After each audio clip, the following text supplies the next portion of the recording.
Hello and welcome everyone to another episode of Turtle WoW News with Vrograg. I'm your news anchor orc, Vrograg Fishlayer, here to bring you all the news and information for the week of February 13th, 2024.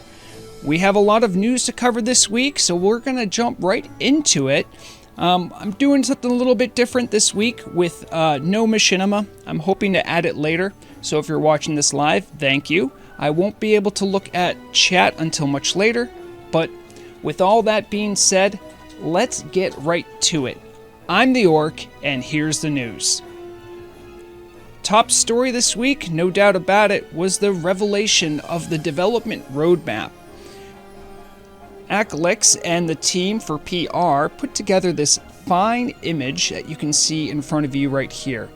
There's lots to cover within it, and I thought it'd be good to just take a little glance at it, a little bit closer inspection.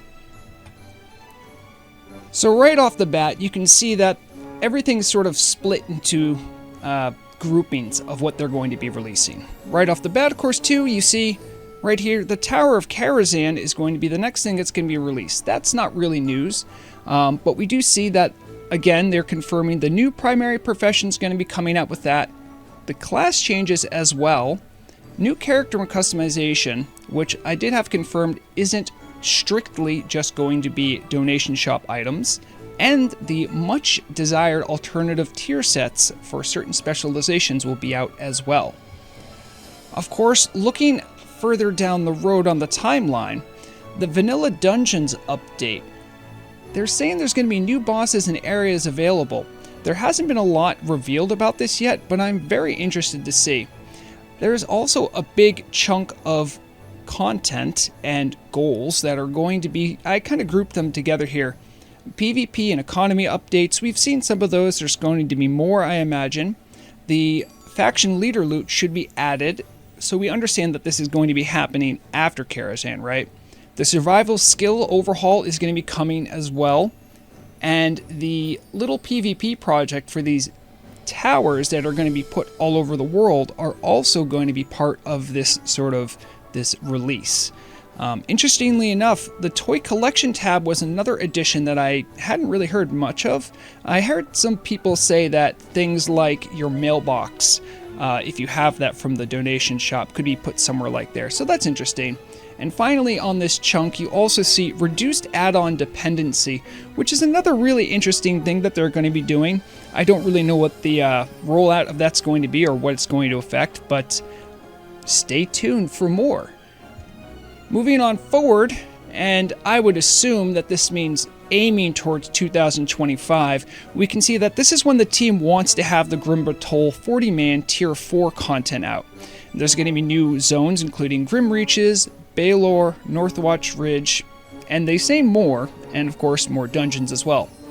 And further out from that, we'll see they mentioned Eversong Wastes, and everyone's talking about it, Zul'Aman, a absolute player favorite. So I would love to see what Turtle WoW's take on that is. Next up on top news, there was this little part too at the end. They made the clarification it's not the Burning Crusade. That's great. Love to hear that. But it leaves so many questions. What is Turtle WoW 2.0? And to be honest, Naxx, and from everything I've heard, they haven't said exactly what it is. They've only said what it isn't. So we know it's not the Burning Crusade. We know that there's not going to be some gigantic, client switch, or at least we haven't heard of that so far. So is 2.0 some sort of evolution of the server? We really don't know. And honestly, because of something like this, theories and all that are just going to be growing everywhere. So next up on top news, Tel'abim this last weekend had BWL open to them. Now they did have Phase 2 open to them, but they did push back the release of BWL. That was in part because the release date for Phase 2 got pushed up in time a little bit, and the team wanted to give them a little bit more time to prepare. And of course, with the BWL clearing comes people boasting of the first clears. the first evidence I found of this was from Discord user Riven, who just said dethroned and attached the image you see here. Now, I find this quite interesting because I went through most of the Discord for the Tel'abim general, and I saw some people talking about how difficult it was or how easy it was, but there wasn't a lot of people screaming first. So with a little bit of digging and some help from some Tel'abim contacts, I was able to figure out that the first reported Alliance guild was Desperate House Guys, and on the Horde side, it was Oni fans. Thank you, Angry Cat, for reporting that. I appreciate that. It was very busy during this weekend, so I didn't have time to cover it in deeper detail. But hey, this is great. Tel'abim, great job. I'm glad you guys are engaging with the content, and I can only imagine how difficult that run from Ubers to BWL must be with so many things lurking around the corner. Next up in top news is also a bit about a raid clear. Everyone knows I have a soft spot in my heart for pug groups that just do more than you ever think a pug group could. And this week I got an email from someone I'd never spoken to before, and they sent me this picture. It was a big deal. This is the picture of a pug Naxx raid group. They call themselves Puglords. And within the email, I got this nice little quote that I thought I would share with everyone. I am happy to announce that Puglords made history today by killing KT with Pug Group. Our mastermind, JDO, had a crazy dream to do things differently and not to form a guild, but to make it possible for everyone to join and see the end content of Turtle WoW for everyone. And they signed it X-Band. I have to say, I love seeing stuff like this. I love when community efforts go above and beyond, allowing people who may be in weird time zones, maybe don't have the time to necessarily raid, and give, players access to this high-level content. So good on you, Puglords. Great to see it. And so now with the news, we're going to move right over to Market Watch. Market Watch, as always, is powered by WowAuctions.net, who is our partner in data and helps with all the data collection I get for all the data and graphs you'll see ahead. So without further ado, let's jump into market news. Of course, as we mentioned previously, there was the release of BWL, and I thought with that I would sort of theme a lot of what I looked at for Tel'abim around that particular raid encounter. So let's jump in. We can see right here for the Alliance, right before the release of BWL, there was a big jump on the S&V 200 for the Alliance side. Similar for the Horde, but there wasn't as much spiking that happened in their market. And we're moving on to Herbalism, which I thought would be a better picture of maybe raid consumables. And once again, you can see Herbalism spiked right around that time. Same thing for Horde, although there was a bigger spike a little bit before. So it seems like there was a lot of market activity, and presumably much of it was preparing for BWL. Interesting thing to note that I found in my data was that both the Alliance, as you can see here, had a big jump in the enchanting index, and with the enchanting index, it covers most of the enchanting like reagents, right? And you can see here, also Horde had a huge jump. So things like Nexus crystals, large brilliant shards, greater eternal essences, all of those things are all put together for this. So I thought it was interesting. This might be last minute people trying to get enchants, or also people enchanting gear once they got it from BWL. I thought it'd be cute to look at this. This is the Shard Tooth Eco, which is the eco that players need. Well, don't necessarily need, but it really helps because when you turn it in, you get fire resistance juju. You can see here, big price spike for the Alliance. Same thing for Tel'abim. Their price spike was spread out a little bit. I also messed up and made this a 2-week chart, but still, it was very spiky. Also, in that same vein, Looking at elemental fire, which is needed for fire protection potions, you can see here there was probably a big buying frenzy a little bit beforehand. Same thing with the horde. So it's good to see that this new content is having an effect on the economy and making it a more lively place. I think that was the last one I had for Tel'abim, so let's next move to Nordinar. Taking a look at the S&V 200, it's been steadily climbing, and the reasons it's climbing is maybe not what you think. We'll take a look here on herbalism. Ever since the announcement that things like mongoose, elixir, and mage blood, and a lot of other consumables would persist through death, herbalism, the index at least, has been in a big slump. I split up these four. Black Lotus is down, Ice Cap is down, Mountain Silver Sage is down. However, bucking that market trend is Plague Bloom, which still seems more resilient than ever, despite it even having more nodes available to players. Moving on, quite interestingly, fishing has seemed to go down quite a bit. Of course, leading that charge is Stone Scale Eel. One of the problems with the indexes, of course, is that some items are just kind of run the index, and in this case, Stone Scale Eel is one of them. One curiosity I found while looking through data was that mining was on a strange upward trend, so I tried to break it down a little bit. It seems like thorium bars have just been going up and up, which is strange for them because normally with so many people trying to get Arcanite, there's so much junk thorium on the auction house. It was nice to see it actually go up once more. Same could be said for Dark Iron. There was a big spike around February 2nd, and it's grown about 20-30%, so that's good to see over the month. But until then, that's all the market news I have. There's plenty more market news to be had though, so if you'd like to research and do your own due diligence on any and all investment opportunities, make sure to check out wowauctions.net. And without further ado, let's jump back to the news.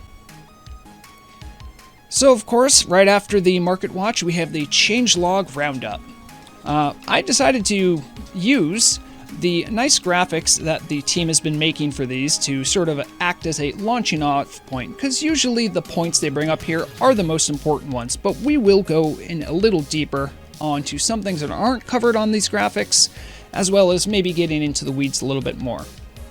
We can see here, they announced that the Ancient Petrified Leaf Hunter quest demons now have a 15-minute respawn timer, and that really helps people from getting griefed for that, which is very easy to do. Fixed a bug which led to players being trapped in a state of undeath. I looked around for this one. I didn't find much about it, but it was pretty bizarre, and I'm glad it's being fixed because I couldn't imagine what you should do if you were dead but not able to revive. Implemented anti-AFK farming rich thorium vein changes. This is mostly changing how rich thorium vein interacts with the game. You can't just sit on a node anymore because now there's a good likelihood it's just going to be a regular thorium vein. And fixed multiple Naxx exploits. So going a little bit deeper, there were some other really cool things that came out with this changelog for February 7th. They added a new quest, Testaments of True Love, which adds some really great things for those who enjoy doing the Love is in the Air quests. Of course, going back to the Naxx stuff, there were several things kind of brought out here. They mentioned the spores now despawn when Lothep evades, removing their buff from players. Some raid teams would pull Lotheb with a hunter who would feign death, someone would pull threat, and then the mages could get a free spore or two, so they could hit Lotheb even harder right at the beginning. Looks like they've patched that out. Prevention of spawning Wintervale trees inside instances to avoid exploits. That just seems like good practice. Installed invisible walls around Kel'Thuzad's throne. I can say I have actually witnessed that myself. Shoutouts to Bovine, who got stuck behind the throne because an invisible wall went up and we didn't know where it was going to be. We died on that attempt though, so he got to play again. They added an invisible wall to Warsong Gulch to deter climbing on top of a tree. I'm sure that's good for those who enjoy battlegrounds, because no one likes safe spotting. Increased movement speeds for Irinia Solnius, Brood Queen Araxna, Lord Blackwall II, Claw Lord Halfang, Grizz Ekil, and Moros. This is mostly also to prevent more cheese from being done in those... this is just specifically for Lower Karazhan. But you can also see right after that they designated Irinius as a boss, because there was a strategy that came out that involved getting Irinius to very low health and then just having someone casually walk away from him. Because he wasn't coded as a boss, and he would just walk very slowly, like normal mobs do when they're below 15% health. And finally, there's another note there, just 15 minutes for the Rock Dalar quest. We already covered that, but moving on, we are fortunate enough this week to have access to this week's changelog because of when I'm airing this. So this is essentially the changelog for Valentine's Day, February 14th. The big notes of the graphics here are Valentine's pledge and gift items are now bind on pickup. I'm sure that's good. It also prevents people from doing some trades and some something that makes it feel a little bit less like a holiday and more like a way to get strong buff foods. Moros has been relocated to the grand stage. If you have been in Lower Karazhan, there were fixes that were put into the game which were very well done, because previous to that he would just bug out. The previous fix they had would just involve him standing before the stage where both phase 1 and 2 would happen. Now it seems as if you will fight him on the grand stage now rather than in the audience section. They resolved an issue preventing thorium veins from respawning. It seems as if the previous week's fixes they tried to put in probably didn't get worked out as they wanted to implement them, so it looks like they're still working on that and fine-tuning it. Dying during your hardcore challenge will no longer remove you from your guild. I'm not quite sure why that's important, but I'm sure that's something that people, perhaps if you were hardcore and were in a guild, you probably, after you died, wanted to give a swan song before you and your character disappeared forever. Pathing fixed several kiting exploits in Scarlet Monastery, so let's dig in a little bit more. One interesting thing that I thought definitely deserved mention is they added a new donation item. Hunters can now rename their pets, which is something that's pretty nice, especially for an RP server. That's great to see, especially if you regret a name you might give a pet, or if someone names a pet something offensive or possibly exploity. Now GMs have a way to just facilitate that. So as previously mentioned, Scarlet Monastery pathfinding will be more aggressive. I have myself in some videos and leaks and stuff, I actually have seen groups, just mages doing AoE farming and boosting, essentially, using the pathing of mobs in Scarlet Monastery, especially in the cathedral in the courtyard. So it looks like that has been fixed, or at least hopefully it will be. In a similar vein, BRD arena mobs will start chasing players once spawned. Previously, they were able to walk a specific point and go back. This also smacks of a exploit that the team is now patching. Now, in the previous changelog, we had notes about some Naxx stuff that got fixed, so players couldn't cheese it or cheat it. Here you see Mixna will now enrage if taken out of a room. I don't know why you'd want to take Mixna out of a room, but I could think of a couple reasons if you could figure it out. So with that, that's great to see that they've fixed that little cheat. They made changes to thorium vein pools to try and solve issues with them. So this is an interesting saga. I'll continue to follow it and try to report more on exactly what's been going on, but it seems as if whatever they did didn't work or didn't take, so hopefully the problem is rectified soon. Reworked Windstones and Silithus. To many veteran players, anything they do with Windstones was better than what they used to be. I didn't know there were new issues with the Windstones. I will look into this more when I have a chance. Again, this changelog just came out today, like hours ago. So hopefully, whatever they did, it didn't make it how it was, I don't know, maybe 6 months ago, where they would just disappear forever until the server reset. So that's great. Invisible walls around Kel'Thuzad's throne will now be removed once the boss is killed. So if on that one particular pull where poor Bowfine died, if we actually got KT on that particular pull, Bowfine would have been able to escape without getting summoned or something. Interesting notes here too. The mechanical Dragonling pet, the Mithril Dragonling, and the Arcanite Dragonling all got some adjustments.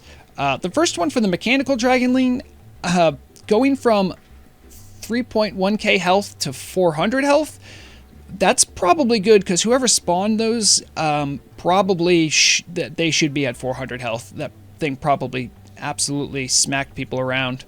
The Mithril Dragonling hits a little harder and actually does Flame Breath, which I believe might be in some of the flavor text of the actual creature itself. So that's nice to see. And they also buffed Arcanite Dragonling damage a little bit. So that's nice. That should round up everything we have here for the Changelog Roundup. Let's go ahead and move on to some other news erratas and bulletins.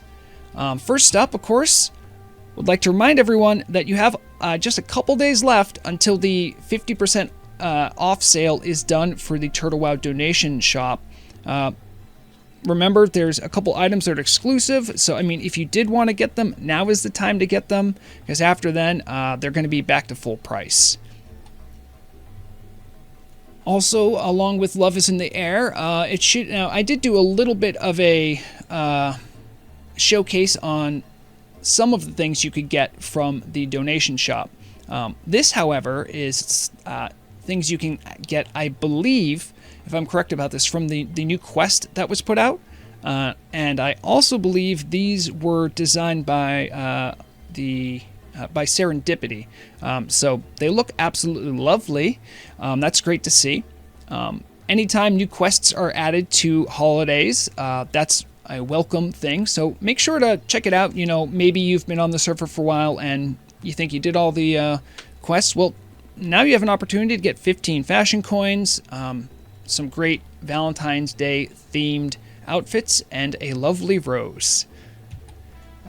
Also, I wanted to make a little bit of a bulletin announcement. I'm aware that the Turtle Wow radio team has been hard at work making some special skits, some extra programming in light of Love is in the Air.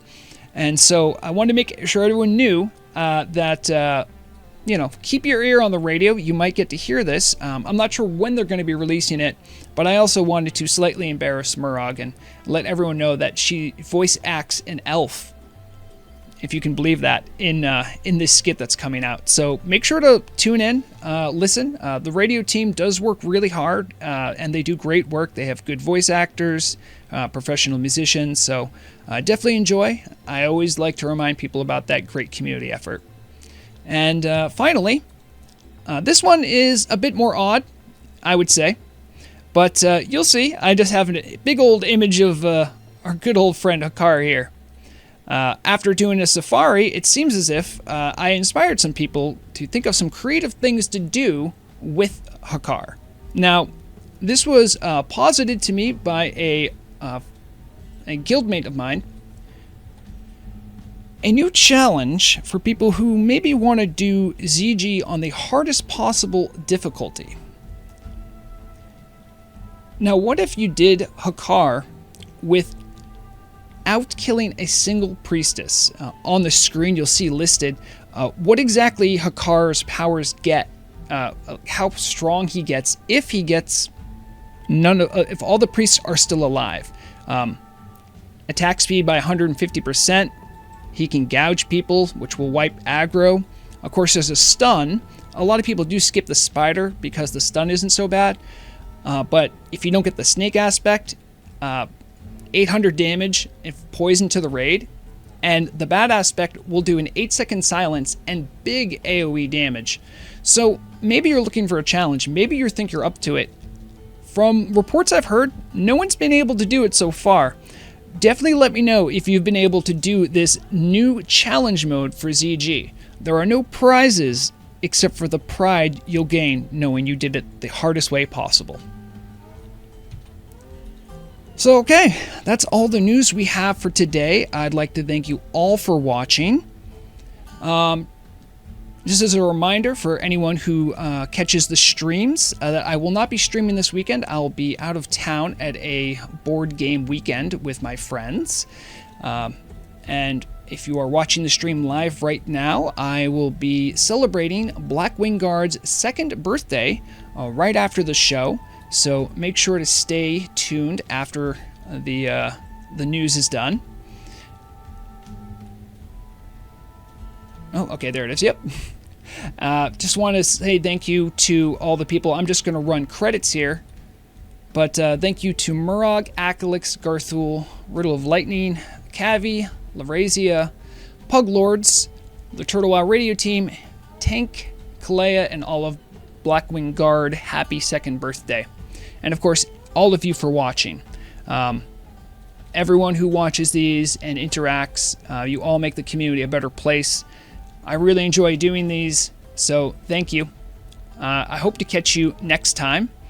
For now, though, I'm off. I have an important birthday party to catch up with. So until next time, make sure, whatever you're doing, whether it's in-game or out-game, to try to have fun, be safe, and remember, the deadliest weapon is knowledge.